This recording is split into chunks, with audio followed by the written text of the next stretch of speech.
যাদের হৃদয়ে আছে আল্লাহর ভয় তারা কভু পথ ভুলে যায় না। আল্লাহর প্রেম ছাড়া এই দুনিয়ায় কারো কাছে কোনো কিছু চায় না। রাতের ধরে যারা সিজদাতে রয় দু চোখের স্রোতে নদী যেন বয়। ছলনার হাত ছনি যতই আসুক পিছনে ফিরেও তাকায় না। যাদের হৃদয়ে আছে আল্লাহর ভয় তারা কভু পথ ভুলে যায় না। ঠিক কিনা? এই জন্য আমিরুল মুমিনিন ওমর রাদিয়াল্লাহু আনহু একদিন মরুভূমি দিয়ে হেঁটে যাচ্ছেন। এক রাখালকে ডাকলেন, ডেকে বলেন এগুলা কার ছাগল? বলে আমার মালিকের ছাগল, একটু দুধ দেওয়া যায়, আমার অনেক পিপাসা লাগছে। রাখাল কয় না, আমি ছাগলের মালিক না, ছাগলের মালিক আরেকজন, আমি দুধ দিতে পারি না। ওমর রাদিয়াল্লাহু আনহু বলেন কিছু টাকা পয়সা আমি তোমারে দিয়া দেই, তুমি আমার বকরিটা একটা বকরি বিক্রি করে ফেলো। রাখাল কয় আমি আমার মালিককে জবাব দেব কি? ওমর রাদিয়াল্লাহু আনহু বলছেন তুমি জবাব দেবা, তুমি বলবা এই ছাগলটা বাগে নিয়ে গেছে। আর আগে এরকম ঘটনা अवेलेबल হইতো। এবার রাখাল ডাক দেয়া কয় লম্বা তো আপনি অনেক, কিন্তু বুদ্ধি এত কম কি লিয়া? এত লম্বা? ওমর রাদিয়াল্লাহু লম্বা ছিলেন, এত লম্বা মানুষ এত বুদ্ধি কম আপনার?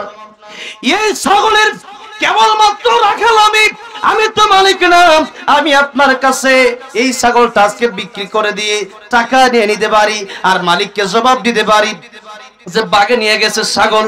কিন্তু ও জবাব কিয়ামতের কঠিন ময়দানে এই মালিকের আরেকজন মালিক আছে যিনি তোমারও মালিক আমারও মালিক, যিনি সবার মালিক, ওই মালিকেরও মালিক। সেই মালিকের কাছে কিয়ামতের কঠিন ময়দানে আমি কি জবাব দেব?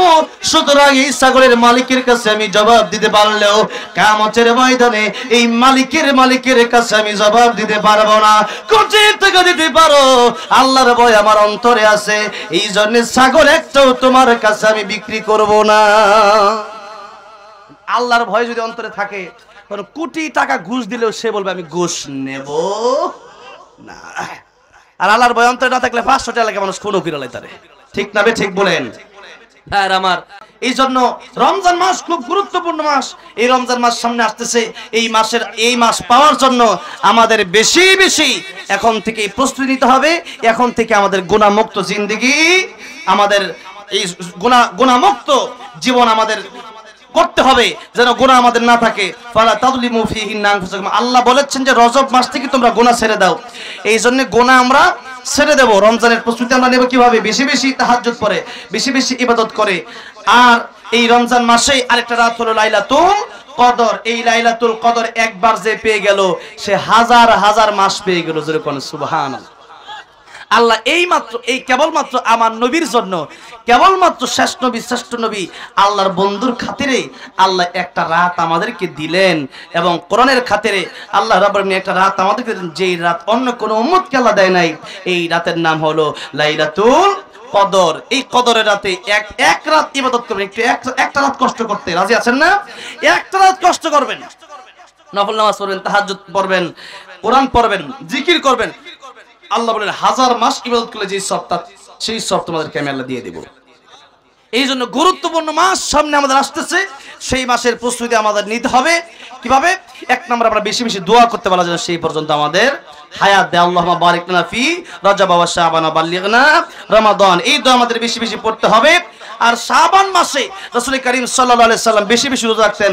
এক হাদিস আছে শাবানু শাহরি ওয়া রমাদান শাহরুল্লাহ, শাবান নবীর মাস আর রমজান আল্লাহর মাস। এগুলোর অনেক ব্যাখ্যা আবারও জামালপুরে কোনোদিন আসলে ইনশাআল্লাহ সেগুলো বলবো, অন্য আলেমদের কাছ থেকে শুনবেন।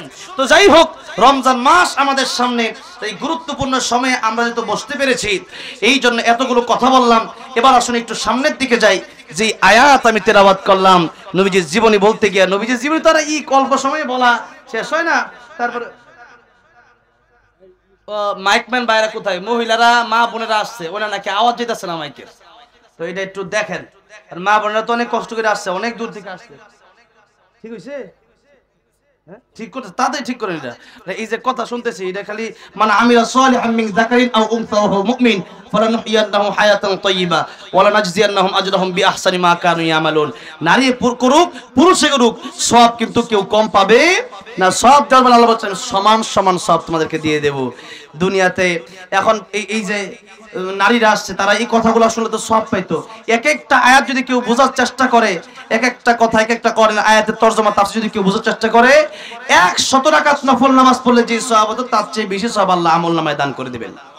আবু যর রাদিয়াল্লাহু আনহু থেকে হাদিসটা বর্ণিত, রাসূল করিম সাল্লাল্লাহু আলাইহি সাল্লাম বলেছেন যে কেউ যখন একটা আয়াত বোঝার চেষ্টা করে একটা মাহফিলে এসে একটা মাদ্রাসায় বসে, তখন 100 রাকাত নফল নামাজ পড়লে যে সওয়াব হতো তার চেয়ে বেশি সওয়াব আল্লাহ তাআলা আমলনামায় দান করে দেন। আজকে এখানে আসছেন, লাভ হচ্ছে না লস? লাভ লাভ লাভ। 100 রাকাত নফল নামাজ প্রতিদিন আমরা পড়ি তো। একজন এমপি ছিল নারায়ণগঞ্জের, ওইটা 70-80 রাকাত করে পড়তো, আমরাই পড়তাই নেই আর কি কোনোদিন। যাই হোক, এখন তার এমপি দেশে নাই, পলাইছে।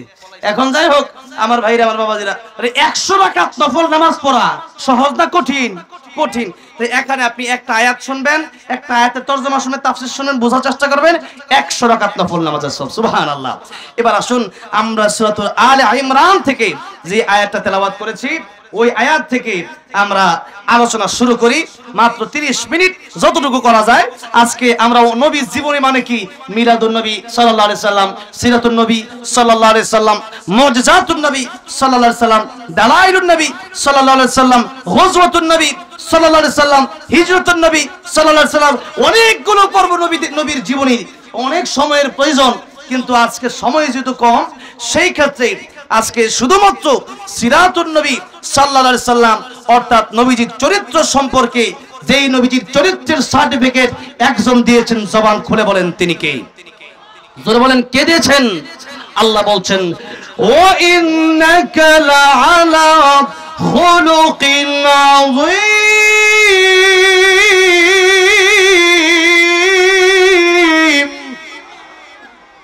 আল্লাহ বলেন ওগো নবী, মহান চরিত্র আমি আল্লাহ রাব্বুল আলামিন আপনাকে দান করেছি।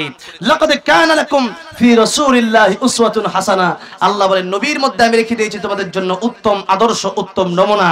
সুতরাং আদর্শ হবে বিশ্ব নবী রাহমাতুল লিল আলামিন। আল্লাহর নবী রাহমাতুল লিল আলামিন ছাড়া কোন নায়ক নায়িকা, কোন গায়ক গায়িকা, কোন খেলোয়াড়, কোন নষ্টা ভ্রষ্টা মহিলা আমাদের আদর্শ হতে পারে না। যদি কোন কথা ঠিক না ঠিক? কারণ আল্লাহ রাব্বুল আলামিন আল্লাহ নিজের ব্যাপারে বলেছেন আলহামদুলিল্লাহি রাব্বিল আলামিন। আর আমার নবীর ব্যাপারে কি বলেছেন? সবাই পড়েন, ওয়ামা আরসালনাকা ইল্লা রাহমাতাল লিল আলামিন।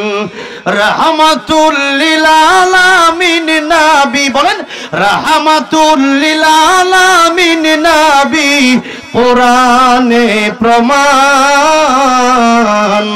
আশিক বিনে কে বুঝিবে আমার দয়ার নবীর শান। বলেন না রাহমাতুল লিল আলামিন নবী, রাহমাতুল লিল,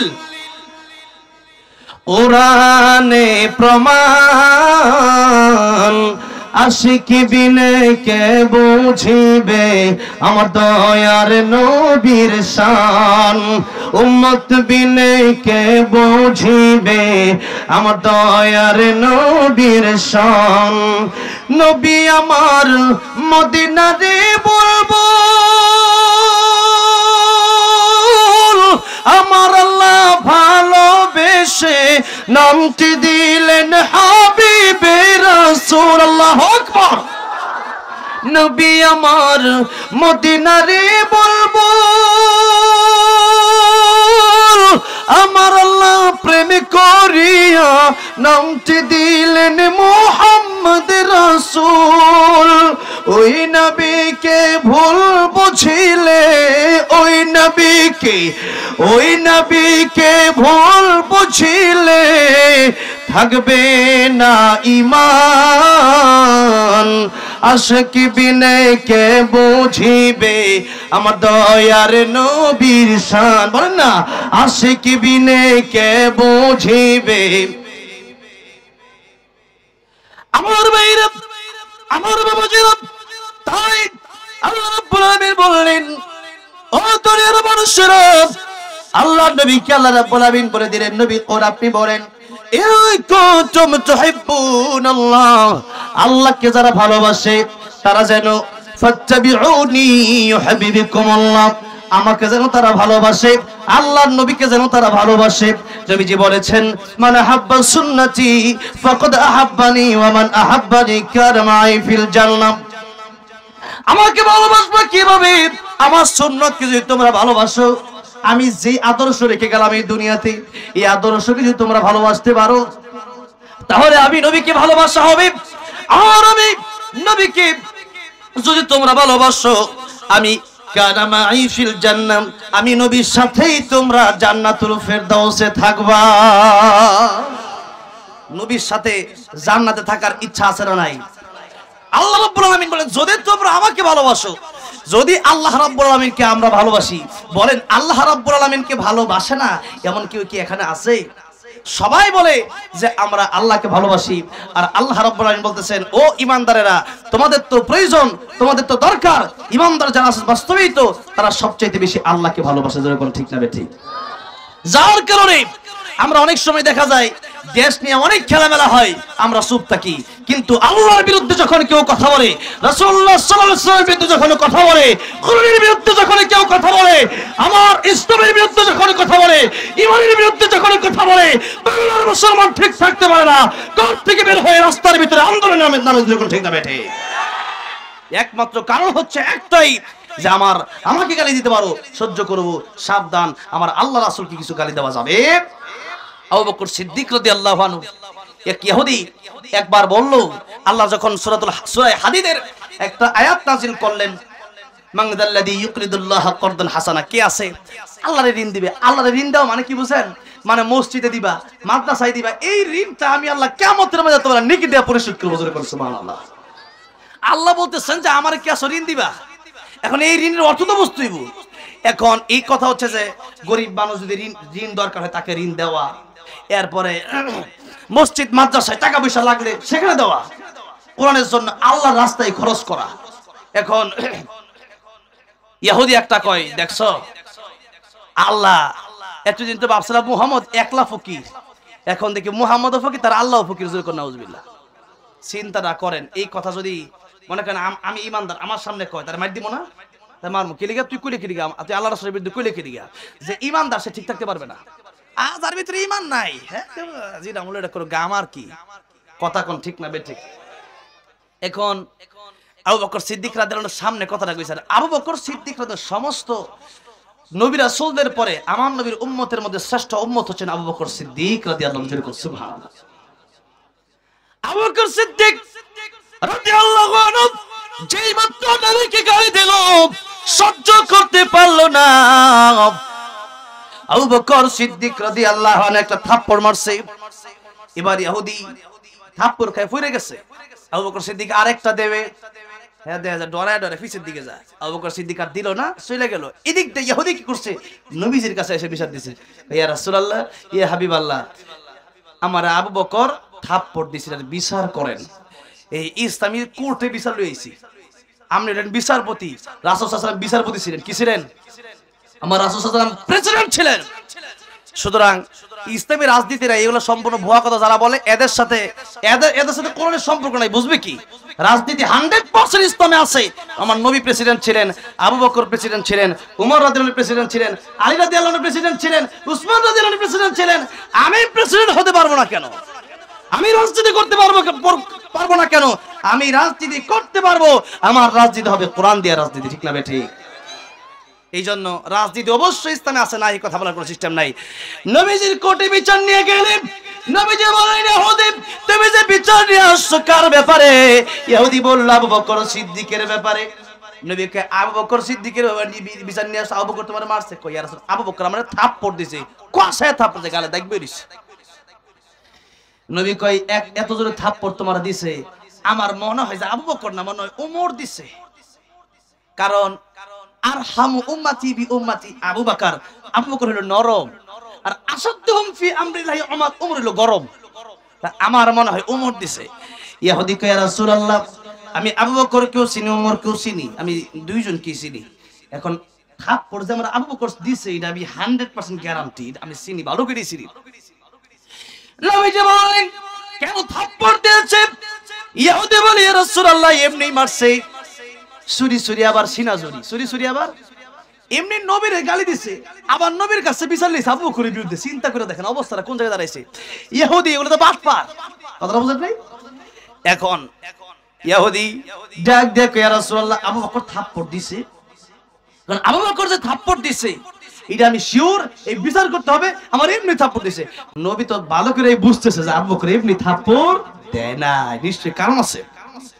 এত নরম মানুষ, এত গরম হয়ে গেছে, এমনি তো আবু বকর সিদ্দিক থাপ্পড় দেয় নাই, তাহলে এখন আবু বকরকে ডাকতে হবে। আবু বকর সিদ্দিক রাদিয়াল্লাহু আনহু নবীর সামনে উপস্থিত হলেন। বলল আবু বকর তুমি তো থাপ্পড় দিছো? ইয়া রাসূলুল্লাহ থাপ্পড় দিছি। আবু বকর কেন থাপ্পড় দিলা? আবু বকরকে ইয়া রাসূলুল্লাহ আপনার বিরুদ্ধে, শুধু আপনার বিরুদ্ধে না আল্লাহর বিরুদ্ধে সে বলছে আপনার আল্লাহ নাকি ফকির, জোরে কোন নাউজুবিল্লাহ, গরীব আল্লাহ। এখন তারও তো আমার আল্লাহ বানাইছে, তারও তো আমার আল্লাহ খাওয়ায়, আর সে আল্লাহর বিরুদ্ধে এরকম একটা গালি দিচ্ছে, আমি সহ্য করতে পারি নাই, এজন্য থাপ্পড় একটা দিছি। আল্লাহ নবী বলেন আবু বকর তুমি যে তার থাপ্পড় দিছো সেটা বলছো তুমি কোনো অন্যায় করে নাই। আবু বকর সিদ্দিক ইয়া রাসূলুল্লাহ আমি তার আরেকটা থাপ্পড় দেওয়ার খুব ইচ্ছা আমার। নবীকে কি কও? আমি তো প্রথম যখন ইহুদি বিচার দিল তখন আমি বিশ্বাসই করতে পারতাছি না যে আবু বকর তুমি ইহুদিকে থাপ্পড় দিছো। এখন তো দেখতেছি তুমি বলতেছো আরেকটা থাপ্পড়, মানে আরেকটা মানে আগে একটা হইছে, আরেকটা মানে আগে একটা হইছে, তাহলে আগে আরেকটা থাপ্পড় দিবা মানে আরেকটা আগে একটা থাপ্পড় তুমি তারা দিছো, এটা শিওর। ইয়া রাসূলুল্লাহ আমি থাপ্পড় একটা দিছি, কিন্তু আমার শখ পূরণ হয় নাই। কেন? আমার ইচ্ছা ছিল তার আমি দুইটা থাপ্পড় দেব। কেন? কারণ হলো ইয়া রাসূলুল্লাহ সে এক নম্বরে আল্লাহর গালি দিয়েছে, দুই নম্বরে আপনার গালি দিয়েছে, আল্লাহর পক্ষ থেকে একটা থাপ্পড় আর আপনার পক্ষ থেকে আরেকটা থাপ্পড়, দুইটা থাপ্পড় দেব। এখন একজনের পক্ষ থেকে দিছি, আরেকজনের পক্ষ থেকে বাকি রইছে, এটা তো বাকি, ওটা তো নগদ দিছে, এটা তো বাকি। ইয়া রাসূলুল্লাহ কি করব? নবীকে আবু বকর তোমার কোন সাক্ষী আছে হ্যাঁ যা গালি দিছে? ইহুদি দেখেন বিচার কারে বলে, এমন না যে ও মুসলমান তাই আবু বকর আমার প্রিয় সাহাবী, তাই আবু বকরের পক্ষে আমি এমনি বিচার করে ফেললাম না। ইসলাম কত সুন্দর, ইসলাম কারে বলে, নবীর চরিত্র কারে বলে। নবীজি বলতেছেন যদি আবু বকরের পক্ষে সাক্ষী না থাকে, উল্টা আবু বকর তুমি মায়ের খাওয়ার জন্য, থাপ্পড় খাওয়ার জন্য প্রস্তুত হয়ে যাও।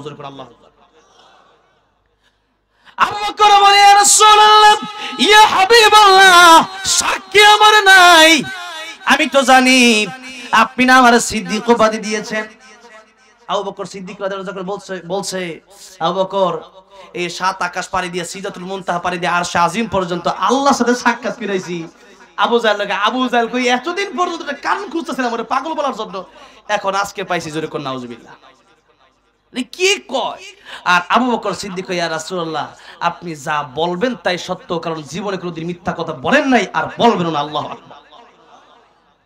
আর আমাদের জীবনে মিথ্যা কথা আছে না নাই?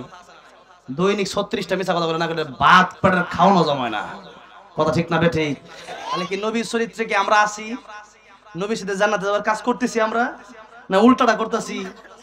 আসিদকু ইউনজি ওয়াল কিযবু ইহলিক, সত্য মানুষকে নাজাত দেয়া দেয় আর মিথ্যা মানুষকে ধ্বংস করে দেয়। একটা মিথ্যা কথাকে সত্য প্রমাণিত করার জন্য আর 100 মিথ্যা কথা বলা লাগে। সুতরাং মিথ্যা কোনোদিন মানুষকে নাজাত দিতে পারে না। যতই মিথ্যা বলেন, সত্য একদিন মাটি ফেটে বের হবে। একদিন সত্য আপনাকে সত্যের কাছে প্রমাণ হতেই হবে, একদিন সত্য প্রমাণ হবেই হবে। আর সেই প্রমাণ করে দিবেন কে? প্রমাণ আল্লাহ করে দিবেন। সেই জন্য সত্য বলবেন, যা করছি সত্য বলবেন। এক সাহাবী ইয়া রাসূলুল্লাহ আমার একটা মাত্র ইবাদত করতে হয়, ওই ইবাদতের কি করব? নবীজি বলেন তুমি মিথ্যা কথা ছেড়ে দাও, আর যা করো করে মিথ্যা কথা ছেড়ে দাও, কিন্তু আমার কাছে হিসাব দিতে হবে। এখন মদ খাইতে যাবে, তখন চিন্তা করে নবীজির কাছে হিসাব জিজ্ঞাসা করলো মদ খাইছো, এই কথাটা কেমনে নবীজির কাছে বলবো যে ইয়া রাসূলুল্লাহ মদ খাইছি, আমি কেমনে বলবো? দেখেন একটা চিন্তা যদি থাকে যে কিভাবে যাব। ছোটবেলায় আমি যখন 2010 সালে হাফেজ হলাম, 2010 সালের পরে 2011-12 সালে ওই রকম হবে, প্রায় আরো 12-14 বছর আগে ঘটনা। তখন আমাকে কয়েকজন লোক, আমার কয়েকজন বন্ধু বান্ধব এক বিয়েতে লয়ে গেছে, লয়ে গিয়ে কয় যে আমরা সবাই মদ খামো, তুইও খাবি আয়, আমি তোরা খাইতে পারোস। আমি হাফেজ কোরআন হইছি, আমি জানি তোরা তো মদ খাবি, তোদের চিন্তা নাই, পরকালের আযাবের ভয় তোদের না থাকতে পারে, কিন্তু আমার পরকালের আযাবের ভয় আছে, আমার আল্লাহর ভয় আছে। আল্লাহর কাছে আমি কি হিসাব দেব, এই জন্য আমি মদ পান করব না, তোরা সব খা, আমি গেলাম। কারণ আমার ভিতরে কার ভয় আছে? আমার ভিতরে কার ভয় আছে? আর কিয়ামতের ময়দানে যে একটা হিসাব দিতে হবে, এই ভয়টা আমার আছে। যদি এই ভয় কারণ না থাকে, অনেকজন বলে যে পরকালে তোমার কিন্তু এই হিসাব দিতে হবে, আমার টেড়া মাইরা খাইছো, দূর রাখতো পরকাল। আমরা মনে করি যে পরকাল তো এটা কবে, আরো কতদিন বাঁচমু, অনেকে তো বিয়ে শাদী করি নাই, অনেকে পোলাপান হয় নাই, দাদা হই নাই, কত এরপরে তো বকের ভালো যাব। আল্লাহ, এই চিন্তা আপনার আমার মনে ঠিক না? কিন্তু আল্লাহ রাব্বুল আলামিন কোরআন শরীফে সূরা স্পষ্ট ঘোষণা করে বলে দিলেন, ইন্নাস সাআতা আতিয়াতুন আকাদু উখফিহা লিতুজজা কুল্লু নাফসিন বিমা তাসআ। ইন্নাস সাআতা, নিশ্চয় কিয়ামত আতিয়াতুন আসবে, আকাদু উখফিহা, আর এই কিয়ামত আমি আল্লাহ গোপন করে রেখে দিলাম। এবার স্যার ব্যাখ্যায় নবী বলেন, মান মাতা ফাকাদ কামাত কিয়ামাতুহু, মানুষের মরণ এটাও তার একটা কিয়ামত, এটাকে বলা হয় কিয়ামতে সুগরা। আরেকটা হলো কিয়ামতে কুবরা, যেদিন পৃথিবী ধ্বংস হয়ে যাবে, আর মানুষ যেদিন নিজে নিজে মানুষ যেদিন মরে যায়, ওটা তার ব্যক্তিগত কিয়ামত হয়ে যায়। এক হাদিসে আসছে, আল কবরু রাউযাতুম মির রিয়াজিল জান্নাহ আও হুফরাতুম মিন হুফারিন নার, কবর কারোর জন্য জান্নাতের বাগান, আর কারোর জন্য জাহান্নামের গর্ত। তাই আপনি আমি যদি চিন্তা করি যে মরবো তো আর কতদিন পরে, এখন আর এত কিছু পরে, পরকাল না। আল্লাহ বলছেন আকাদু ফিহা, আমি একটা গোপন রাখছি, কখন যে তোমার কাছে মালাকুল মাউত যাবে তুমি জানো না। যতক্ষণ আমরা জানি। আচ্ছা, আমি যে এখন ওয়াজ করতে বসছি, আমি যে এখান থেকে শেষ করে পরের যে মাহফিলটা যাই তার বকছি বলছি, এটা কি আমি জানি? জানি না। আচ্ছা, এক পর তো যাওয়া পরের কথা, এখানে আমরা যারা বসছি উঠটা খালি তার মুখ, এই গ্যারান্টিটা আছে? ফিরোজ শাহী গান গেছিল, 1 মিনিটের নাই ভরসা, সাঙ্গ হবে রং তামাশা, দম ফুরাইলে বন্ধু চক্ষু বুঝিলে। গান গাইতেছে 1 মিনিটের নাই ভরসা, কইতে কইতে হ্যাঁ নিজে স্টেজে শেষ। হ্যাঁ, আমি একবার ওই যে শহীদ বুদ্ধিজীবীতে একটা মাহফিল ছিল অনেক আগে, তখন এই যে শহীদ বুদ্ধিজীবীর মাঠে, তখন দেখলাম যে অনেক কবর তো জিয়ারত করা যায়, জিয়ারত করে আস্তে আস্তে একবারে শেষ মিনিট দেখি মানে লেখা এলো, এই সেই বিখ্যাত গানের শিল্পী যেই ফিরোজ শাহী, 1 মিনিটের নাই ভরসা। তাই আমি বললাম, আল্লাহ, এটি তো সেই লোক যার ওয়াজ আমি করি, যার কথা আমি বলি। দেখেন, 1 মিনিটের নাই ভরসা কইতে কইতে স্টেজে শেষ। কত বক্তা ওয়াজ করতে করতে স্টেজে মারা গেল, কত মানুষ ওয়াজ শুনতে শুনতে মারা গেল। কয়েকদিন আগে বগুড়া ওয়াজ করতে গেলাম, বললো হুজুর ওয়াজ তো শোনার জন্য সভাপতির সাহেব আছে ডাইন পাশে, ওনার ভাই আসছিল, ওনার ভাই মাত্র মরছে, একটু জানাজার কথাটা এলান দিয়ে দিন, কালকে ফজরের পরে জানাজা হবে। তা আমি নিজেই এলান দিলাম। তো এরকম এলান কিন্তু আমাদের নামে একদিন হবে, যেরকম ঠিক না ঠিক? কার মরণ কোন দিন আসে কেউ জানে না। আল্লাহ রাব্বুল আলামিন বললেন, ও বান্দারে, 24টা ঘন্টা মৃত্যুর জন্য প্রস্তুতি নিয়ে থাকো। ইদা জা আজালুহুম লা ইস্তাখিরুনা সাআতান ওয়া লা ইস্তাকদিমুন। মরণের সময় যখন হয়ে যাবে, মালাকুল মাউত 1 সেকেন্ড আগেও যাবে না, 1 সেকেন্ড পরেও যাবে না, নির্দিষ্ট সময় তোমার মরণ হয়ে যাবে। ও বান্দারে, আর কার কোন দিন মরণ হয়ে যায় ও পৃথিবীর মানুষ তোমরা কেউ জানো না। সুতরাং মৃত্যুর প্রস্তুতি নিতে তোমরা দেরি করবা না। 24টা ঘন্টায় মৃত্যুর জন্য তোমরা প্রস্তুতি নিয়ে থাকবা, তওবা অবস্থায় থাকবা, গুনাহমুক্ত অবস্থায় থাকবা, বান্দা যেন কোনো হক না পায়, বান্দার হক পরিশোধ করে দেবা। কারণ কার মরণ কোন দিন আসে আমরা কেউ জানি না। এজন্য কবি বলেছেন, আমার মরণ আসিবে কখন কেউ তো জানে না। বলেন, আমার মরণ আসিবে কখন, আমি মরে গেলে আমায় তোমরা ভুইলা যাইও না, আমি মরে গেলে আমায় তোমরা ভুইলা যাইও না। আমার মরণ আসিবে কখন কেউ তো জানে না। বলেন, আমার মরণ আসিবে কখন। এই দুনিয়া চিরজীবন থাকার জায়গা না, অন্ধকার কবর যে আমার আসল ঠিকানা। এই দুনিয়া চিরজীবন থাকার জায়গা না, অন্ধকার কবর যে আমার আসল ঠিকানা। সবাই রেখে আমায় চলে যাবে, সঙ্গী হবে না। সবাই রেখে আমায় চলে যাবে, সঙ্গী হবে না। আমার মরণ আসবে কখন কেউ তো জানে না। আমার মরণ আসবে কখন। কবর মাঝে মা বাবাকে দেখা যাবে না, দেখবো যাকে তিনি হলেন শাহে মদিনা। কবর মাঝে মা বাবাকে দেখা যাবে না, দেখবো যাকে তিনি হলেন শাহে মদিনা। সেদিন আল্লাহ বিনে আর তো কেহ বন্ধু হবে না। সেদিন নবী বিনে আর তো কেহ বন্ধু হবে না। আমার মরণ আসবে কখন কেউ তো জানে না। আমার মরণ আসবে কখন। আমার ভাইরা, আমার বাবা যেরব, তাই আল্লাহর নবী বিশ্ব নবী রাহমাতুল লিল আলামিন একদিন সাহাবায়ে কেরামদেরকে বলেন, সাহাবীরা আমি নবীর কাছে যখন মালাকুল মউত আসলো, তিন বার অনুমতি নিল। একবার দরজার বাইরে থেকে এসে বলল, আসসালামু আলাইকা ইয়া রাসূলুল্লাহ। নবী বলেন, ফাতিমা দেখো ঘরের বাইরে থেকে কে যেন আমার ঘরে ঢোকার জন্য পারমিশন চায়। ফাতেমা রাদিয়াল্লাহু আনহা দরজা খুলে দেখলেন নবীজির কাছে মালাকুল মউত আজরাইল আসতে চায়। ইয়া রাসূলুল্লাহ, ও আমার আব্বাজান, এমন লোক আমি পৃথিবীতে কোনোদিন দেখি নাই, যার মাথা আকাশে, যার পা দুইটা জমিনে। নবী বললেন, মারে এটা মালাকুল মউত আজরাইল, দুনিয়ার সব তরকারি। ফাতেমা বললেন, ও আব্বাজান আমি আসতে দিব না। নবীজি বললেন, ফাতিমা তুমি আসতে না দাও, এই আজরাইল কিন্তু তুমি ডিকলি ঘরে ঢুকে যেতে পারে। এই পৃথিবীর মানুষের যার কবজ করতে যখন আসে, মানুষের কাছ থেকে অনুমতি নেয় না। কিন্তু আমি তো আল্লাহর বন্ধু, আমি তো আল্লাহর হাবিব, রাহমাতুল লিল আলামিন নবী। এই জন্য আল্লাহ এই সম্মানটুকু আমার দান করেছেন। মালাকুল মউত আজরাইল আমার কাছে আসবে, চান কবজ করবে, ডাইরেক্ট আসে না। আমি নবীর সম্মানের খাতিরে আমার কাছ থেকে পারমিশন নিতে চাই। জোরে জোরে বলা যাবে না সুবহানাল্লাহ। ফাতেমাকে ডাক দিও, ফাতেমা অনুমতি দাও। অনুমতি দিল। অনেক লম্বা ঘটনা, অনেক কথা। ইমাম নবীকে ডেকে বললেন, ইয়া রাসূলুল্লাহ, ইয়া হাবিবাল্লাহ, আমি এসেছি, আল্লাহ আমাকে পাঠাইছে, বলছে আপনার জান কবজ করতে। তবে আল্লাহ এটাও বলে দিয়েছে, আপনি যদি থাকতে চান আল্লাহ রাব্বুল আলামিন আপনার হায়াত বাড়ায় দেবেন। ইয়া রাসূলুল্লাহ, এখন কি করব? নবী বলেন, হাত্তা ইয়াতিয়ানি জিবরাইল, জিবরাইল আসার আগ পর্যন্ত তুমি অপেক্ষা করো।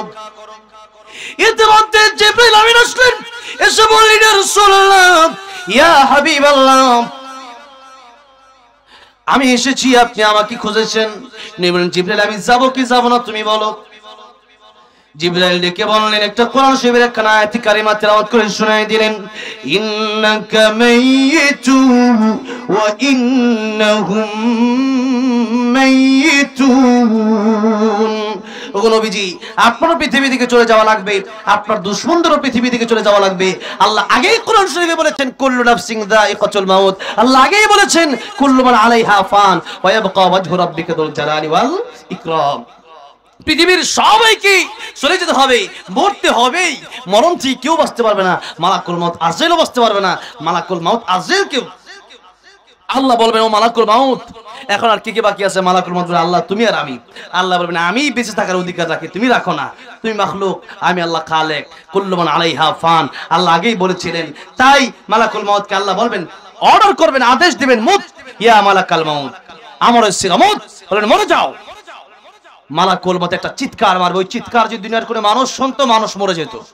কোনো পশু পাখি যদি শুনতো, পশু পাখি মরে যেত। এত জোরে চিৎকার দেবে, সেদিন মালাকুল মউত আজরাইল শেষ। আল্লাহ রাব্বুল আলামিন একাই সেদিন রাজত্ব করবেন। আল্লাহ রাব্বুল আলামিন বলবেন, লিমানিল মুলকুল ইয়াউম লিল্লাহ লিল্লাহিল ওয়াহিদিল কাহ্হার। আল্লাহ বলবেন আজকে রাজত্ব কার? সেদিন রাজত্ব কার হবে? এখন রাজত্ব কার? কিন্তু আল্লাহ মাঝে মধ্যে এক এক দেশের প্রেসিডেন্ট একজনকে বানায়, কিছু কিছু ক্ষমতার মালিক আল্লাহ বানায়। আল্লাহ দেখতে চাই সে ক্ষমতা পায় কি করে, সে কি আসলে ক্ষমতার মানে ঠিক মতো ব্যবহার করে না অপব্যবহার করে। আল্লাহ সেটা দেখার জন্য মাঝে মধ্যে কিন্তু দুনিয়ার মানুষেরা একটু ক্ষমতা পাইয়া আল্লাহর বিরোধিতা শুরু করে দেয়। আল্লাহ সেদিন বলে ফেরাউন তুই তো মরে রিসত কই, এখন কথা কও তুই না খুদা। আল্লাহ একা একা সেদিন কথা বলবে, যেরকম সুবহানাল্লাহ। আল্লাহ সেদিন একা একা কথা বলবে, বলবে আজকে রাজত্ব কার? ও দুনিয়ার বড় বড় পাহাড় গরম, কোথায় সেই পাহাড়? দুনিয়ার ও সূর্য কোথায়? চন্দ্র কোথায়? বড় বড় গাছগুলা কোথায়? দুনিয়ার বড় বড় জালেম বাচ্চারা তোর আজকে কোথায়? তোদের রাজত্ব আজকে কোথায়? প্রকৃতপক্ষে রাজত্বের মালিক ক্ষমতার মালিক তো একজন, তাবারাকাল্লাযী বিয়াদিহিল মুলকু ওয়া হুয়া আলা কুল্লি শাইইন কাদির। আল্লাহ বলেন যা কিছু সবকিছুর ক্ষমতা আমি আল্লাহর হাতে। কার হাতে? আল্লাহর হাতে। তাই ক্ষমতার মালিক আল্লাহ, মালিক হচ্ছেন আল্লাহ, আমরা হচ্ছে আল্লাহর গোলাম। আমরা কি আল্লাহর কি গোলাম? তাই আল্লাহর গোলামি আমাদের করতে হবে। আর যারা গোলামি করবে আল্লাহ রাব্বুল আলামিন গোলাম বলে কিয়ামতের ময়দানে ডাক দিবেন, ইয়া আইয়াতুহান নাফসুল মুতমাইন্না ইরজিই ইলা রাব্বিকি রাদিয়াতাম মারদিয়া ফাদখুলি ফি ইবাদি ওয়াদখুলি জান্নাতি। এখানে আব্দুল শব্দ এসেছে, অনেক লম্বা তরজমা। আব্দুল শব্দের মানে হচ্ছে গোলাম। যারা গোলামি করবে আল্লাহর প্রকৃত গোলাম দুনিয়াতে থাকবে, নিজেকে যারা মালিক ভাববে না, নিজেকে যারা এই দুনিয়ার গোলাম ভাববে, এদেরকে আল্লাহ ডেকে ডেকে কিয়ামতের ময়দানে জান্নাতের মেহমান বানায় দেবেন। আপনি যখন আমি নামাজ পড়বো না আপনার লস হবে, আপনি যখন নামাজ পড়বো তাহলে কি আল্লাহ লাভ হবে না আপনারই লাভ হবে? আমাদেরই লাভ হবে। আমার ভাইরা, আমার বাবাজিরা, এবার বলে কলমত বলে রাসূলুল্লাহ আমি এসেছি আপনাকে নিতে। জিবরাইল বললেন, ইয়া রাসূলুল্লাহ, ইয়া হাবিবাল্লাহ, আপনাকে আপনি মরণশীল, সবাই মরণশীল, যেতে হবে, কেবলমাত্র আল্লাহ মরবে না, সবাই মরবে। ইয়া রাসূলুল্লাহ, আল্লাহ রাব্বুল আলামিন আপনাকে দেখার জন্য কাছে থেকে আল্লাহ রাব্বুল আলামিন আপনার সাথে মুলাকাতের জন্য অপেক্ষা করতেছে। আল্লাহু আকবার বলে, তাদের ইন্তজার করতেছে। আল্লাহ আপনার অপেক্ষায় আছে, আপনি যাওয়াটাই ভালো। মানে যেতে তো হবেই, এখন যাওয়াটাই ভালো। কারণ আর দুনিয়া সিজনুল মুমিন ওয়া জান্নাতুল কাফির, এই দুনিয়া মুমিনের জন্য জেলখানা, আর কাফিরের জন্য দুনিয়াটা হলো আরামের জায়গা, বালাখানা। ঠিক না? ঠিক জোরে কোন। তাই ইয়া রাসূলুল্লাহ, ইয়া হাবিবাল্লাহ, ইয়া হাবিবাল্লাহ, আমি আপনাকে যে কথাটা বলি সেটা হলো যে আপনি গেলেই ভালো। ইয়া রাসূলুল্লাহ, ইয়া হাবিবাল্লাহ, আপনি যদি চলে যান তাহলে পরকালে আপনার জন্য নাজ নিয়ামত অপেক্ষা করতেছে, আপনার জন্য জান্নাত অপেক্ষা করতেছে। নবীজি এবার চোখের পানি ছেড়ে কাঁদতেছে। জিবরাইল ডেকে বলে, ইয়া রাসূলুল্লাহ, কাঁদেন কেন? আয়েশার জন্য নাকি ফাতেমার জন্য নাকি হাসান হুসাইনের জন্য? নবী ডেকে বলেন, আমি কাঁদি আমার গুনাহগার উম্মতের জন্য। মন আমার কাঁদে রে, প্রাণ আমার কাঁদে রে, যেতে সোনার মদিনায়, যেই মদিনা ধন্য হলো পেয়ে তব ঠিকানা। মন আমার কাঁদে রে, প্রাণ আমার কাঁদে রে, যেতে সোনার মদিনা। আল্লাহ কবুল করেন, জোরে বলেন আমিন। আমার ভাইরা, আমার বাবাজিরা, সেই নবীজি মরণের সময় উম্মতের কথা চিন্তা করলো, আর এই উম্মত আজকে নবীকে ভুলে গিয়া নায়ক নায়িকাকে আদর্শ বানালো, মডেল বানালো। আমার ভাইরা, আমার বাবাজিরা, যে কথা বলছিলাম, আমার নবী বিশ্বনবী রাহমাতুল্লিল আলামিনের কাছে দ্বিতীয়বার অনুমতি নিল। এবার অনেক কথা হলো জিবরাইলের সাথে, তৃতীয়বার মালাকুল মউত আবার অনুমতি নিল। এই তিনবার নবীজির মরণের আগে মালাকুল মউত নবীর কাছ থেকে অনুমতি নিয়েছে কয়বার? তিনবার। সেই নবী বলতেছেন, ও সাহাবীরা, আমি রাহমাতুল্লিল আলামিন, যদিও আমি রাহমাতুল্লিল আলামিন, কিন্তু আমি এই গ্যারান্টি তোমাদেরকে দিতে পারি না। কোন গ্যারান্টি? যে আমি নবী নামাজের পরে ডান দিকে সালাম ফিরাইয়া বাম দিকে সালাম ফিরাবো, এই গ্যারান্টিটুকু আমি তোমাদেরকে দিতে পারি না। নবী যদি নিজের জীবনের গ্যারান্টি না দিতে পারেন, আল্লাহর পরে যার সম্মান, আল্লাহর পরে যার মর্যাদা, আল্লাহর পরে যার এই সম্মান, যেই নবীর কোনো গুনাহ নাই, মাসুম নবী, সেই নবী বলতেছেন যে আমি তোমাদেরকে জীবনের কোনো গ্যারান্টি দিতে পারি না। নামাজের পরে ডান দিকে সালাম ফিরাইয়া বাম দিকে সালাম ফিরাবো, এতটুকু নিশ্চয়তা আমি দিতে পারি না। আর আমি আপনি বসে আছি আগামী রমজান মাসে ভালো হওয়ার জন্য, বিয়ের পরে ভালো হওয়ার জন্য, আগামী এক সপ্তাহ পর থেকে নামাজ পড়বো, এই চিন্তায় আমরা বসে আছি, যেরকম ঠিক না ঠিক? তাই আল্লাহ রাব্বুল আমিন বলতেছেন মরণের ব্যাপারটা আমি আল্লাহ রাব্বুল আমিন তোমাদেরকে বানালাম না, 24টা ঘন্টা মৃত্যুর জন্য তোমরা অপেক্ষা করো। আমার ভাইরা, আমার বাবাজিরা, তাই বলতেছিলাম আজেবাজে গীবত না করে, মিথ্যা কথা না বলে সত্যের দিকে ধাবিত হন, সত্য মানুষকে মুক্তি দিতে পারে। আবু বকর সিদ্দিক রাদিয়াল্লাহু আনহু বলেছেন, ইয়া রাসূলুল্লাহ, ইয়া হাবিবাল্লাহ, আপনিও বলেছেন আমি আবু বকর ছিলাম, আপনিও বলে দিয়েছেন সিদ্দিক, আপনি বলেছেন আমি চিরন্তর সত্যবাদী। ইয়া রাসূলুল্লাহ, আপনি বললেন সত্যবাদী, এখন আজকে আমি মিথ্যা কথা বলবো না। মনে আছে আপনাদের কথা? সেই কথা ইহুদি থেকে থাপ্পড় দিয়েছে যে। এবার নবীজি বললেন, ও আবু বকর, আলহামদুলিল্লাহ, লিল্লাহি তাকবীর, আজকে হ্যাঁ আসছে অলরেডি, এখনই চলে আসবেন, হুজুরকে নিয়ে আসেন ইনশাআল্লাহ। হুজুর এখনই চলে আসবেন। আমি হুজুর আসার আগে আর একটা কথা বলবো, এক দুটা গজলের মানে আব্দুল আছে, সেই গজল গাবো। আলহামদুলিল্লাহ, আজকে এই মাহফিলে হাজার হাজার মানুষ, এই কয়েকটা মাহফিল, বড় বড় মাহফিলের মধ্যে এইটাও একটা জামালপুরের একটা ঐতিহ্যবাহী মাহফিল না? আলহামদুলিল্লাহ, আমি তো ভাবি না যে এত মানুষ হবে আজকে। আলহামদুলিল্লাহ, হাজার হাজার মানুষ এসেছেন। তবে এই মানুষের আবদার আমাকে রাখার দরকার, যেরকম ঠিক না ঠিক? যে আমার অনেক মাহফিল আছে, এরকম মনে করেন এরকম 4টা মাহফিল মিলে এরকম এক মাহফিল সমান হবে না, যেরকম ঠিক না ঠিক? তো আজকে একটা মাহফিল, এত বড় একটা মাহফিল, আলহামদুলিল্লাহ, সেজন্য আমি বলবো ইনশাআল্লাহ। তবে কথা হচ্ছে আর 2-1টা কথা না বললেই না, যেটা বলতেছিলাম আবু বকর সিদ্দিক রাদিয়াল্লাহু আনহু, ইয়া রাসূলুল্লাহ, আমি না সত্যবাদী, আজকে আমি মিথ্যা বলবো না। আল্লাহর নবী বলছেন, আবু বকর, সাক্ষী না আনলে বিচার তোমাকে করাই হবে, তোমাকে উল্টা থাপ্পড় খেতে হবে। আবু বকর সিদ্দিক রাদিয়াল্লাহু আনহু বললেন, ইয়া রাসূলুল্লাহ, ইয়া হাবিবাল্লাহ, আমার কোন সাক্ষী নাই, বিচার শুরু হয়ে যাক। যেই মাত্র বলছে বিচার শুরু হয়ে যাক, এমন সময় আল্লাহর নবী, বিশ্ব নবী রাহমাতুল লিল আলামিন যখন বিচার করবে, এমন সময় সাহাবায়ে কেরাম রাদিয়াল্লাহু আনহুম আজমাইন তাকায় দেখতেছে যে জিবরাইল আমিনের আগমন ঘটে গেছে। আল্লাহু আকবার বলে। জিবরাইল আমিনের আগমন ঘটে গেছে। জিবরাইল আমিন আয়েশা বলতেছে, ইয়া রাসূলুল্লাহ, ইয়া হাবিবাল্লাহ, আমি এসেছি, আল্লাহ রাব্বুল আলামিন আমাকে পাঠাইছে। কেন পাঠাইছে? আল্লাহ রাব্বুল আলামিন আমাকে পাঠাইছে কোরআনের একটা আয়াত দিয়া, লাকাদ সামিআ আল্লাহু কাওলাল্লাযীনা ক্বালু ইন্নাল্লাহা ফাকীরুন ওয়া নাহনু আগনিয়া। ইয়া রাসূলুল্লাহ, আবু বকরের বিচার তো আপনি করবেন, দুনিয়ার কোনো সাক্ষী নাই এজন্য। আর আল্লাহ রাব্বুল আলামিন বলেছেন, কোরআনে আয়াত ডাইরেক্ট নাজিল করেছেন, কোরআনের আয়াত এটা, যেরকম সুবহানাল্লাহ, সূরা আলে ইমরানের সেই আয়াত আল্লাহ নাজিল করে দিয়ে বললেন, আমার নবীর কাছে গিয়া বলো, আবু বকরের এই যে বলেছে, এই যে ইহুদি গালি দিয়েছে, এই কথাগুলো সম্পূর্ণ ঘটনাটা আমি আল্লাহ নিজেই সচক্ষে দেখছি, যেরকম সুবহানাল্লাহ।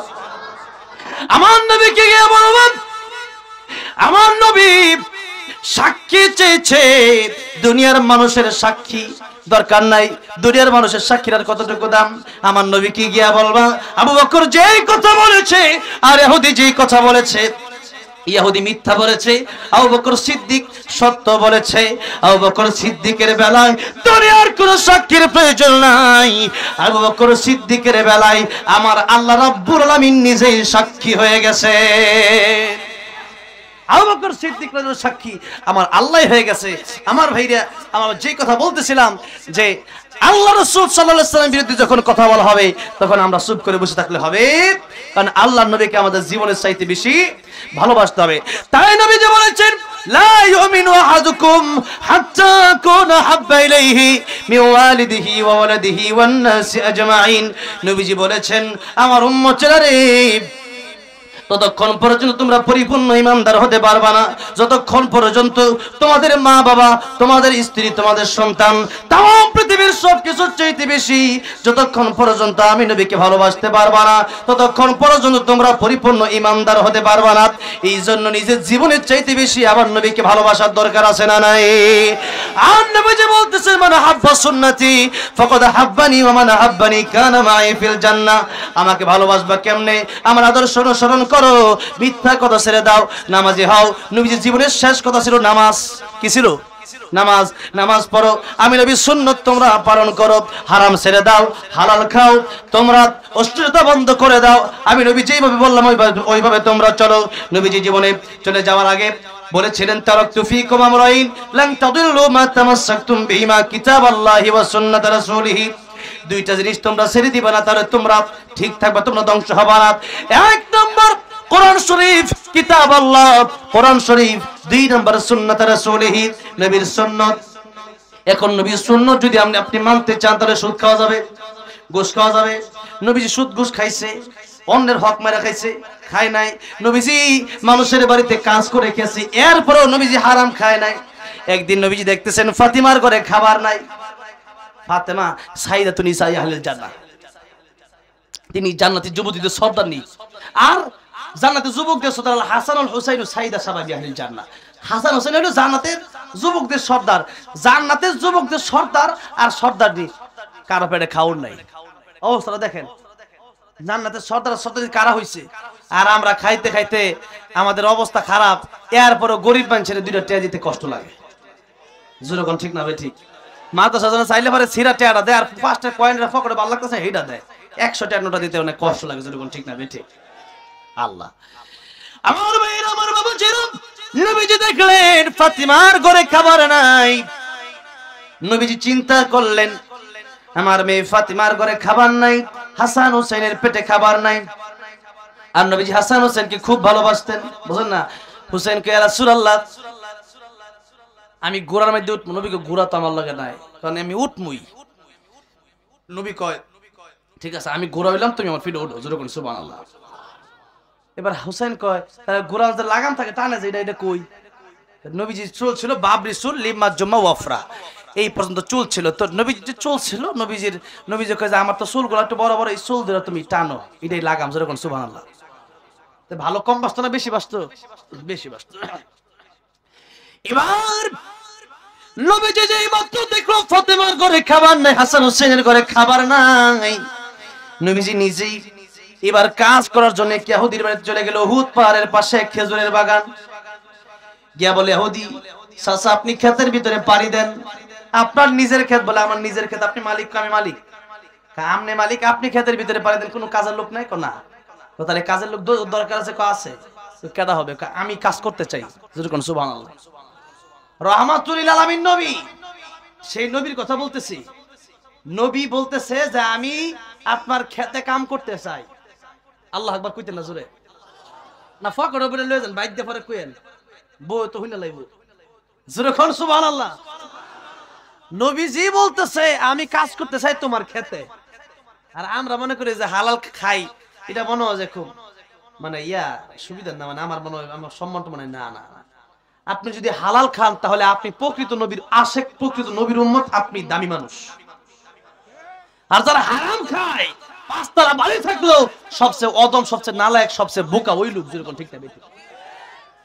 এই জন্য হালাল যদি আপনি খান, খেতে কাম করে নবী খাইছি, তাহলে আপনি খেতে সমস্যাটা কোন জায়গায়? আপনি কেন মনে করেন যে আমার দাম কম? আপনি এটা মনে করতেছেন কেন? নবী যদি খেতে কাম করে খায়া, নবী যদি রাহমাতুল লিল আলামিন হতে পারে, তাহলে আপনি নবীর উম্মত হয়ে কেন খেতে কাম করতে পারবেন না?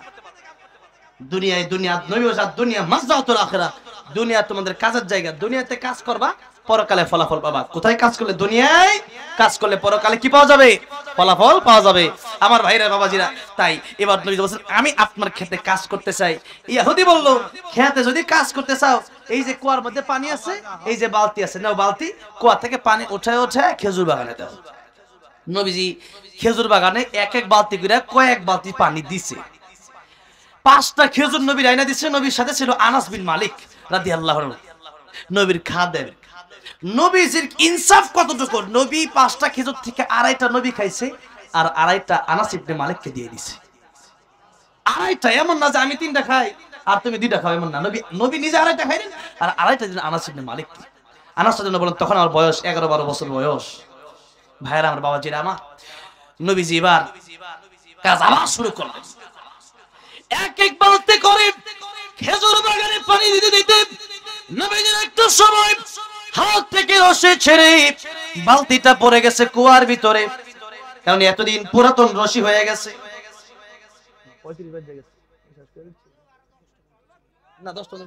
কোনোভাবে 5 মিনিটে 1 মিনিট আমি এখানে আলোচনা করলাম, সময় এত গুরুত্ব দেই। 10:30 পরে শেষ করার সময় ছিল, এখানে 35। আমি কিন্তু এইভাবে বলতেছি কেন, আমি আগেই যখন শুরু করেছি তখনই বলে নিছি, এই জন্য আমি কিন্তু শেষ করে দেব। তো আপনারা অন্য গল্প দিন, কারণ আমি কিন্তু আমার মাহফিল একটা আছে এখন, এবং এইভাবেই বলা, আমি টাইম এত মেনটেন করি। টাইম আমি প্রথমে হচ্ছে ওয়ালা আসর, সময়ের কসম, আল্লাহ কাটছেন, কি কাটছে টাইম যে বলি ওভাবেই আমি বলি। আমি তো হচ্ছে 8টা থেকে 9টা পর্যন্ত করবো, তখন আরিফ ভাই বলছেন না 9:30 পর্যন্ত করলে ভালো হবে। সেই ক্ষেত্রে এখন আমাকে দিবেন, আমি করবো, কোনদিন সম্ভব না। আমি যেভাবে বলি সেইভাবেই আমি কাজ করি, সেজন্য ওভাবেই মনে রাখতে হবে। নবীজি এবার বলেন, নবীজি কাজ করতে করতে বালতিটা পুড়ে গেছে কুয়ার ভিতরে। ইহুদি বলল যে বালতি পড়ছে, আমি তো এতদিন ধরে পানি দেয়, আমার হাত থেকে বালতি পড়লো, তোমার হাতে বালতি পড়লো কেমনে? এত জানে না যে রহমাতুল আলামিন নবী। কি লাইট কি বন্ধ গেছে নাকি? কি হয়েছে, লাইট বন্ধ গেছে না কেন? একটু আগে দেখলাম একরকম, মানে কি হইলো আবার? আচ্ছা দেখলাম কি মাইনছে দেখতেছে না তো, ভালো লাগতেছে না, কথা বোঝা নাই। এত মানুষ না দেখতে পারলে ভালো লাগে? এতক্ষণ মুখ চমকাইতেছে খালি, লাইট অন, লাইট কই গেছে গা দেহি। আচ্ছা যাই হোক, না পাওয়ার কমে গেছে মনে হয় নাকি? ও পাওয়ার কমে গেছে, বুঝছি, ভোল্টেজ কম। যাই হোক, নবীজি এবার দেখেন অবস্থাটা কোন জায়গায় গিয়ে দাঁড়ায়। আমি এই কথাটা এই জন্য বলতেছি, এই ঘটনাটা আমি মাঝে মধ্যে বলি। আজকে যে বিষয়টা আমি আসার আগে আমার বলতেছি এই বিষয় ওয়াজ করেন, হুট করে বিষয় দিছে, তো এখন এই ঘটনা আমি বলা দরকার। নবীজি কত কষ্ট করছে রহমাতুল আলামিন হইয়া, আর আমরা কি করি? আমরা মনে করি এত খাবার খাইতে খাইতে খাইতে খাইতে বাড়ি একটা জামালপুর হইলে কয় আরেকটা ঢাকা হইলে সুবিধা, ঢাকা একটা কইলে আরেকটা কানাডা বেগম পাড়া হইলে আরেকটা হইলে সুবিধা। কারণ দেশ কোন দিন দূর জায়গা বিদেশ ফলাই তুই দিন, বাড়ি একটা কানাডা হইলে সুবিধা, বুঝতে নাই? এই জন্য মনে করেন মানুষের চাইতে শেষ নাই। নবী বলেন এই বনি আদমের এত আশা এত আকাঙ্ক্ষা, একটা দুনিয়া দিয়ে দিলে সে আরেকটা দুনিয়ার চিন্তা করে। ডোনাল্ড ট্রাম্প এত বড় আমেরিকা, আমার আমেরিকা তো গেছি না, কত বড় হমছি খালি। এই বছর আমেরিকা আমার প্রোগ্রাম আছে, এরপরে কানাডাতে আছে, ইতালিতেও আছে। এত বড় বড় দেশে যাবো আর কেসে দিবার গিয়া দেখি কতনি বড় আমেরিকা, এত বড় দেশ, এত বড় দেশেরই বাংলাদেশে 100টা সমান মনে হইব। এত বড় দেশের ক্ষমতা পাইয়া ডোনাল্ড ট্রাম্পের এই বাংলাদেশ নিয়ে চিন্তা শেষ হয় না। কই এক শুরু দেশ, হ্যাঁ এটা লইয়া হে সেন্ট মার্টিন লইয়া হেটানাটানি শুরু করছে। কথা ঠিক না বে ঠিক? এত বড় দেশ ভারত, 1000 বার গেলাম মস্ক করার জন্য।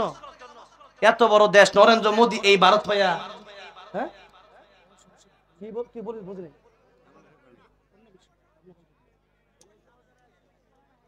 এত কথাবার্তা বলে কি মস্ক করতে বলবো? হ্যাঁ কথা বলেন, বসেন ভদ্রমতো বসেন।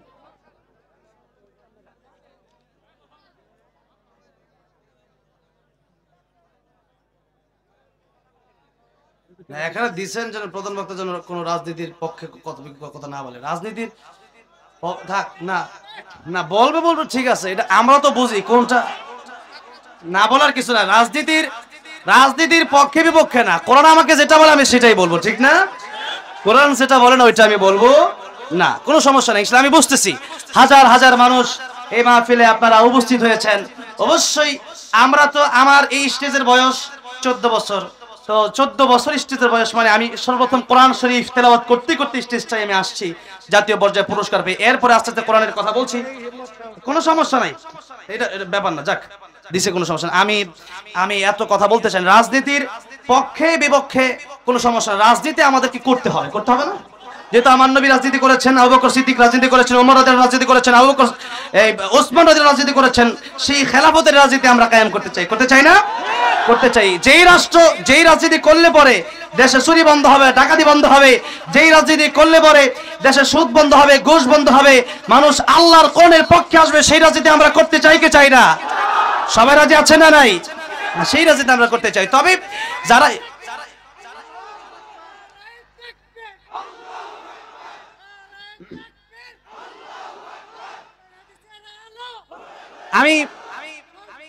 আমি দেখেন, আমি খুব ঠান্ডা কথাই এতক্ষণ বলতেছি। আমি কিন্তু আসলে আমি জানি এক একটা মাহফিলের সিস্টেম আমি বুঝি, একটা মাহফিলের সৌন্দর্য নষ্ট আমি কখনো চাই না, আমি কোনোভাবে মানে সেই কথাগুলো বলতে চাই না। কিন্তু কথা হচ্ছে এই যে ভারতের কথা বললাম, ভারত আমাদের শত্রু না, ভারতকে আমরা শত্রু মনে করি না, কারণ ভারতের মাটি তো আল্লাহ বানাইছে, ঠিক না? কিন্তু কথা হচ্ছে আমিও তো ভারতে ওয়াজ করার জন্য অনেকবার গেছি, সেখানে লক্ষ লক্ষ মানুষ আমার ওয়াজ শোনার জন্য তারা এসেছে। সুতরাং ভারতের সাথে আমাদের কোনো সম্পর্ক নষ্ট করার কোনো কারণ নাই। কারণ হচ্ছে একটাই, ভারতে ক্ষমতা পায়া যারা আমার দেশ নিয়ে টানাটানি করতে চায়, যারা ইসলাম নিয়ে টানাটানি করতে চায়, যারা কোরআন নিয়ে টানাটানি করতে চায়, এদের সাথে আমাদের কোনো সম্পর্ক নাই, থাকতে পারে না। ভারতের সাথে আমাদের সম্পর্ক আছে, থাকবে।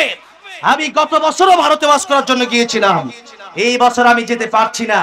আমাদের সাথে সম্পর্ক নষ্ট করছে তারা, আমরা সম্পর্ক নষ্ট করতে চাই নাই। এই জন্য আমি যে কথা বলতে চেয়েছিলাম যে আপনারা ভারত পেয়েছেন, ভারত নিয়ে থাকেন, সাবধান বাংলাদেশ নিয়ে টানাটানি করবেন না। আমাদের যেমন আমরা ইসলামকে ভালোবাসি, নবীজি দেশকে ভালোবেসেছেন, আমরাও দেশকে ভালোবাসি, ঠিক না ঠিক? সুতরাং দেশকে ভালোবাসা এটা ঈমানের ভিতরে আছে, এটা আমাদের ঈমান। দেশের জন্য প্রকৃতভাবে কোন মুসলিম যদি যুদ্ধ করতে গিয়ে মারা যায়, সেও কি হবে? শহীদ হবে। এই জন্য দেশকে আমরা ভালোবাসি, সেই জন্য দেশের পক্ষেও আমাদের কথা বলতে হবে। আমি যেরকম একজন আলেম, আমি যেরকম একজন তাফসীর কারক, আমি যেরকম একজন কোরআনের ধারক বাহক, ঠিক তেমনি ভাবে আমার আরেকটা পরিচয় আছে, সেই পরিচয় হলো আমি বাংলাদেশী, ঠিক না ঠিক? সুতরাং ইসলাম রক্ষার জন্য যেরকম আমরা জীবন দিতে প্রস্তুত, এই দেশের প্রত্যেকটা ইঞ্চি ইঞ্চি মাটি রক্ষা করার জন্য কারা জীবন দিতে রাজি আছেন? হাত দেখতে চাই।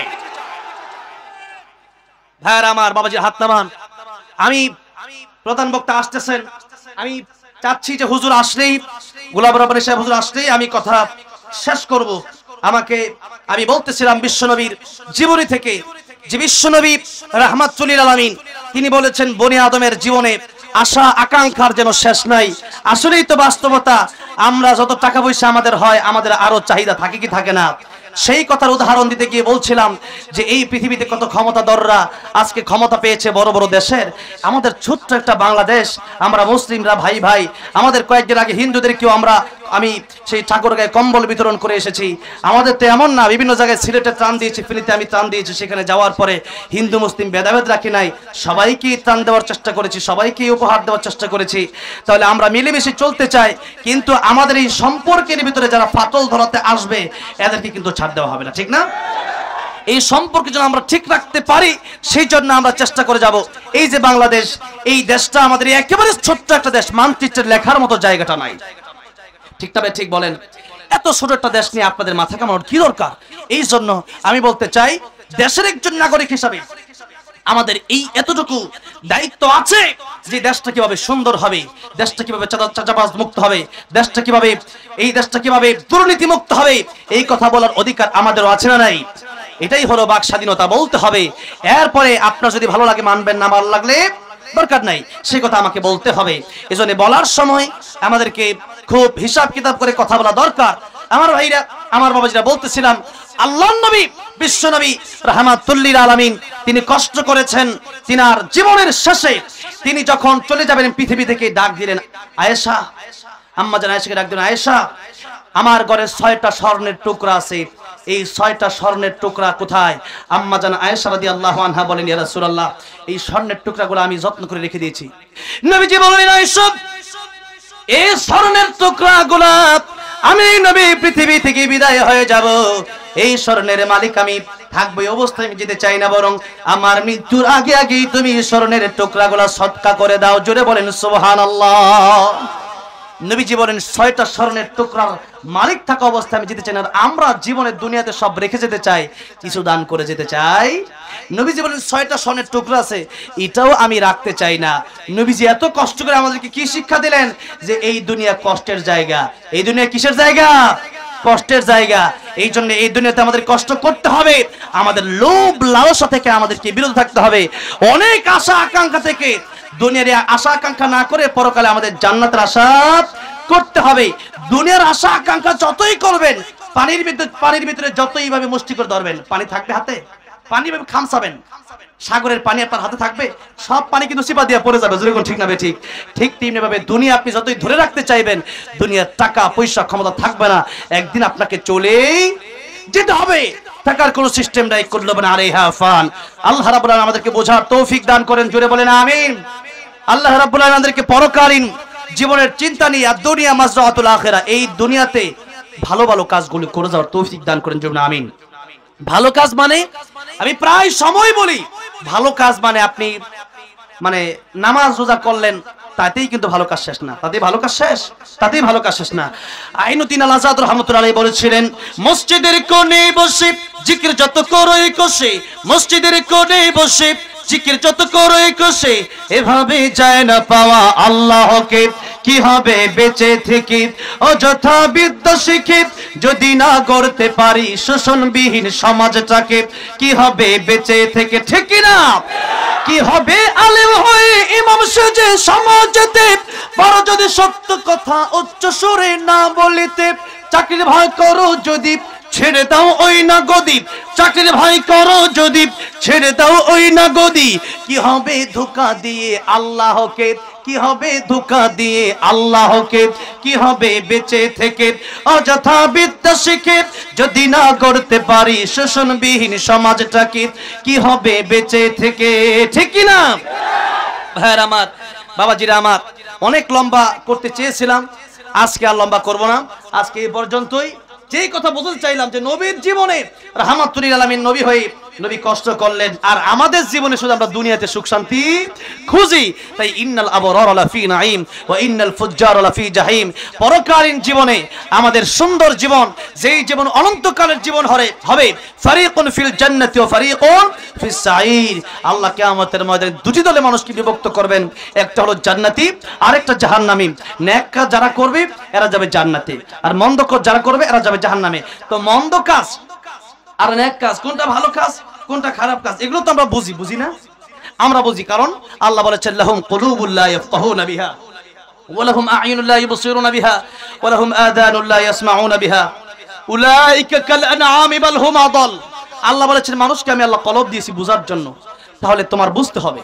আপনি যদি বুঝেও না বোঝার বান ধরেন, তাহলে আপনাকে আমার বোঝানোর মতো কোনো ক্ষমতা নেই। মানে একটা মানুষ যদি ঘুমায় থাকে, তাহলে আপনি তার ডাক দিলে সে উঠবে, ঠিক না? কিন্তু একজন মানুষ যদি ঘুমের বান ধরে, সারাদিন ডাকলে উঠবে না, ঠিক না ভাই? ঠিক বলেন। এই জন্য ভান ধরে থাকলে তো লাভ না। আপনি তো আসলে বুঝতেছেন কোনটা ভালো কাজ কোনটা খারাপ কাজ, কোনটা কোরআনের পথের কাজ কোনটা কোরআনের বিপক্ষের কাজ, সেগুলো আপনি বুঝতেছেন। এরপরে আবার যারা বান ধরতেছেন, তাহলে আপনাকে বোঝানোর কোনো ভাষা আমার নাই। আল্লাহ বলতেছেন যারা কোরআন শরীফ বুঝলো না, দুনিয়া সব বুঝলো, ব্যবসা বুঝলো, বাণিজ্য বলো, ক্ষমতা বুঝলো, সব বুঝলো, তারা দুনিয়ার শৌখিনতা দুনিয়ার আরামে সব বুঝলো, কিন্তু কোরআন বুঝলো না। আল্লাহ বলেন কাল আনআমি বাল হুম আদাল, এরা কুকুরের চেয়ে নিকৃষ্ট। এই জন্য আমরা যেন প্রকৃতপক্ষে কোরআন শিখি, রাসূল সাল্লাল্লাহু আলাইহি ওয়াসাল্লাম আদর্শ মেনে আমরা যেন কবরে যেতে পারি। বলুন আমিন। ওয়া আখিরু দাওয়ানা আলহামদুলিল্লাহি রাব্বিল আলামিন। একটু মানে সভাপতি সাহেব বলছে, অনেক অত্যন্ত হাসি খুশি মানুষ তিনি আমাকে বলেন একটা ও মদিনার মাটির এই গজলটা গাওয়ার জন্য। এই গজল গাওয়ার পরে আল্লাহ আমার মদিনা যাওয়ার তৌফিক দিয়েছে। কথাটা বুঝছেন? গাইবো পর্যন্ত চাইছিলাম, কিন্তু গোলাম রাব্বানী ভাইকে আমি খুব ভালোবাসি, তাই এতক্ষণ ধরে বসে আছি আর কি। কথাটা বুঝতে পারছেন? তাহলে কারণ আমি উঠে গেলে একটু পরিবেশটা নষ্ট হবে, মানে একজন বক্তা মাঝখানে না থাকলে। এই জন্য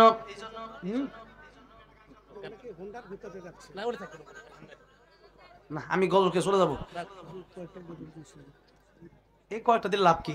আমি তো গজল আগে বলে 9:30 টাইম পার গেছে, 1 ঘন্টা এমনি ওয়াজ করি। আর এনে যে দৌড়ে আইছি, এই মাহফিলটা অনেক রিকোয়েস্টের পর আরিফ ভাই পরে রাখছি, এটা রাখার চেষ্টা করছিলাম। আল্লামা সাইদি রহমাতুল্লাহ গজল, এরপরে ওমদিনার মাটির দেখি ও এত গজল গাওয়া যাবে না, এক কলি গাই। ও মদিনার মাটি রে, সকল সুখ বুঝি তোর কপালে। ও মদিনা রে, তোর বুকে আমার নবী, যার লাগে পাগল সবই, যার তরে হইল সৃষ্টি ত্রিভুবন। কাঁদি আমি সারাক্ষণে, কখন যাব সেখানে, সহে না আর পরাণে। ও মদিনার মাটি রে, সকল সুখ বুঝি তোর কপালে। ও মদিনা রে, পাখি যদি হতাম আমি, উড়ে উড়ে যেতাম আমি, থাকতো না মনে কোনো যন্ত্রণা। দেহে নাই পাখায় আমার, সাথে নাই টাকায় আমার, কেমনে কেমনে যাব সেখানে। ও মদিনার মাটি রে, সকল সুখ বোঝে তোর কপালে। আল্লাহ সবাইকে বারবার মক্কা মদিনা যাওয়ার তৌফিক দান করেন। আজকের মাহফিলকে কবুল করেন। আসসালামু আলাইকুম ওয়া রাহমাতুল্লাহি ওয়া বারাকাতুহু।